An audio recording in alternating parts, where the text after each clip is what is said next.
राम राम मैत्रिणींनो, आज आहे होळी. होळीचा स्पेशल मेनू पुरणपोळ्या.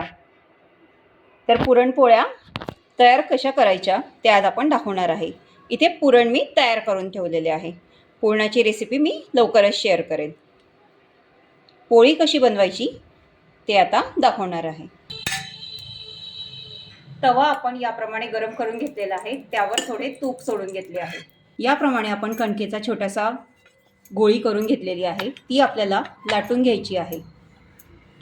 याप्रमाणे आपण छोटीशी पुरी एवढी आपण कणिक वळून घेतलेली आहे. त्यामध्ये पुरण घालून ज्याप्रमाणे आपण मोदक करतो त्याप्रमाणे गोल गोल करून त्यामध्ये पुरण भरायचे आहे.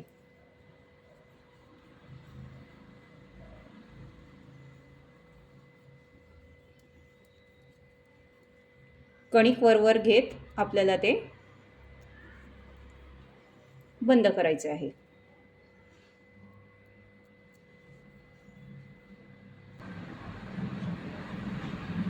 याप्रमाणे मोदका टाईप आपण केलेले आहे. आता आपण हे जोडून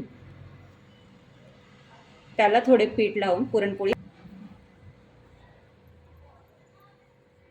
या पद्धतीने ती गोल करून घ्यायची आहे आणि थोडे पीठ लावायचे आहे आणि पुरणपोळी ज्याप्रमाणे आपण पोळी लाटतो त्याप्रमाणे हलक्या हाताने लाटून घ्यायची आहे. आपली पुरणपोळी लाटून झालेली आहे. ती आता आपण तव्यावर घालणार आहे.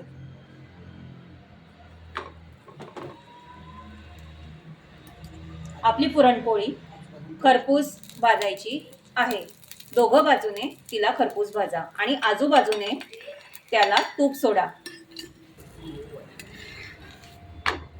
पुरणपोळी आपण आता पलटी करून घेतलेली आहे.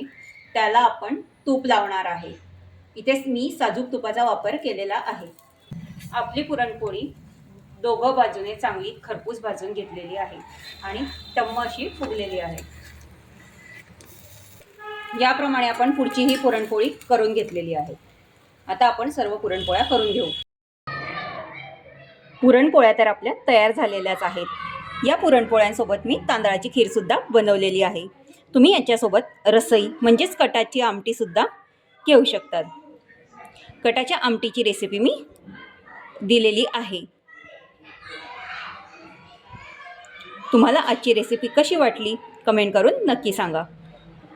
आणि तुम्हाला अजून काही नवनवीन रेसिपी जाणून घ्यायच्या असेल तर आमच्या स्वाद घरच्या या वेबसाईटला नक्की व्हिजिट करा. धन्यवाद मैत्रिणींनो.